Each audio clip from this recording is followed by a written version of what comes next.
अरविंद अरोड़ा अपनी वीडियोस और इंटरव्यूज में जो कुछ भी बोलता है सब कुछ स्क्रिप्टेड होता है। आखिर क्यों सभी बच्चे बाबा बन रहे हैं? स्पिरिचुअलिटी के नाम पर धंधा क्यों किया जा रहा है? अरविंद अरोड़ा के फादर एक बिजनेसमैन है जिनका एक बिजनेस है फालूदा एक्सप्रेस, और वो अपने बिजनेस में मार्केटिंग के लिए एडवर्टाइजमेंट में अरविंद अरोड़ा का ही इस्तेमाल करते हैं। अरविंद अरोड़ा एक 10 साल का लड़का है जो स्पिरिचुअलिटी के नाम पर सोशल मीडिया पर लोगों को ज्ञान देता है। और आप यकीन नहीं करोगे, अरविंद अरोड़ा के इंस्टाग्राम पर लगभग 9 लाख से भी ज़्यादा के फॉलोअर्स हैं और उसके हर एक रील्स पर 20 मिलियन 25 मिलियन ऐसे करके व्यूज़ आते हैं। अरोड़ा के बात करने के टून को अगर देखोगे आप तो ऐसा लगता है कि उसकी जो हर बात करने की टून है वो स्क्रिप्टेड है। संत के नाम से मशहूर अभिनव अरोड़ा इन दिनों खूब चर्चा में बने हुए हैं। मुझे फर्क नहीं पड़ता कि जमाना क्या कहता है, मुझे तो ये पता है कि कान्हा मुझे अपना कहता है। मुझे नहीं फर्क पड़ता कि जमाना, मुझे फर्क नहीं पड़ता, मुझे फर्क नहीं पड़ता। 50 साल की उम्र में भक्ति करने लगे हो, भक्ति नहीं है। यदि आप 50 साल की उम्र में, यदि आप 50 साल की उम्र में, अगर आप 50 साल की उम्र में करने लगे तो वो भक्ति नहीं है। भक्ति तो कम उम्र से ही शुरू कीजिए। अभिनव अरोड़ा को इतना तो पता है कि अगर कोई बाबा बनता है तो उसे किस तरीके से बात करना चाहिए। मुझे तो ऐसा लगता है कि इन सब के पीछे उनके पेरेंट्स का हाथ है जो उसे स्क्रिप्ट लिखकर पहले से ही दे देते हैं कि ऐसे बात करना। अभिनव अरोड़ा एबीपी न्यूज़ चैनल के इंटरव्यू में ये बोलते हुए दिखाई देता है कि मुझे मंच की गरिमा नहीं पता थी, इसलिए राम भद्राचार्य जी ने मुझे मंच से नीचे उतार दिया। तो इसे देश का इतना बड़ा मुद्दा क्यों समझा जा रहा है?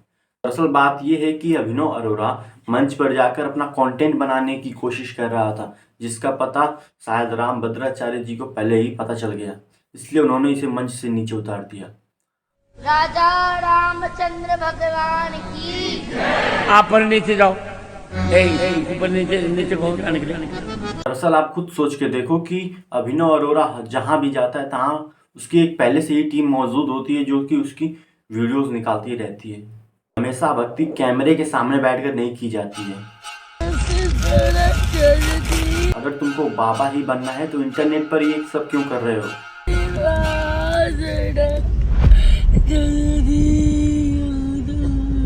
तुम शौक से बाबा बनो और ज्ञान बांटो, प्रवचन दो, इससे हमें कोई दिक्कत नहीं है, मगर ये सब देने के लिए भी तो तुम्हारे पास नॉलेज होनी चाहिए। मगर तुमको तो बस एक ही डायलॉग आता है कि मुझे फर्क नहीं पड़ता, मुझे फर्क नहीं पड़ता, मुझे फर्क नहीं पड़ता।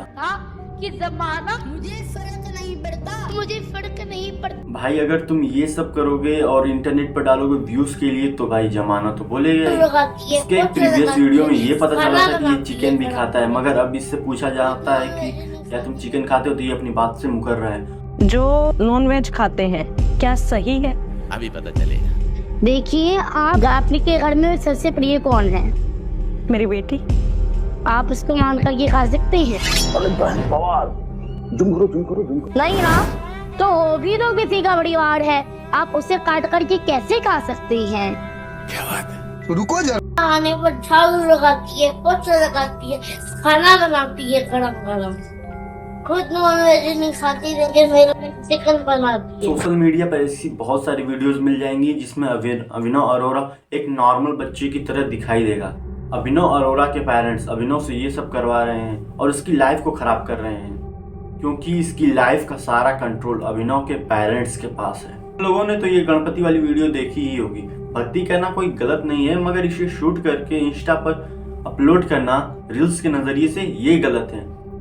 क्योंकि अगर तुम इसे रील्स के नजरिए से शूट कर, और ये भी बोला था कि मैं श्री कृष्ण के साथ खेलता भी हूँ और बातें करता हूँ, मगर जब इसे पूछा गया क्या ये सच है तो ये इससे भी मुकर रहा है। जब इसकी इमेज सोशल मीडिया पर खराब होने लगी तो इसके पेरेंट्स बड़े बड़े यूट्यूबर्स के पॉडकास्ट में इसे भेजने लगे, जो कि पहले से ही स्क्रिप्टेड होते थे कि हमें क्या क्वेश्चन पूछना है और आपको क्या आंसर देना है। इसलिए अभिनव अरोड़ा के पेरेंट्स इसे पॉडकास्ट में भेजने लगे। मगर जनता भी समझदार है, क्योंकि हर बार एक ही क्वेश्चन पूछने पर जनता भी पकड़ ली कि ये तो सारा स्क्रिप्टेड है। जब अभिनव अरोड़ा इतना ज़्यादा फेमस हो गया है, जिसे अब ट्रोल किया जा रहा है और इसे यंगेस्ट बाबा का भी अवार्ड मिल चुका है, तब इसके पास पहुंचते हैं रियल पत्रकार। मुझे रिसर्च करते समय माही नरजी के चैनल पर एक क्लिप मिली जिसे आप देख सकते हो। पापा आपको सपोर्ट करते हैं? तो वो मोटिवेट करते हैं आपको कि कर बेटा धोती पहन वजन कर? नहीं करते। मतलब पापा दुनिया को मोटिवेशन दे रहे और अपने बच्चे को मोटिवेट। आई थिंक अभिनव की अभिनव अरोरा को बहुत सारे इंटरव्यूज में ये पता ही नहीं होता है कि उसे क्या बोलना है, इसलिए वो इशारे करते हुए दिखाई देते हैं। अभिनव अरोरा को ना ही मैं क्रिटिसाइज करने की कोशिश कर रहा हूँ, ना ही रोस्ट करने की कोशिश कर रहा हूँ, क्योंकि अभिनव अरोरा की इसमें कुछ गलती ही नहीं है।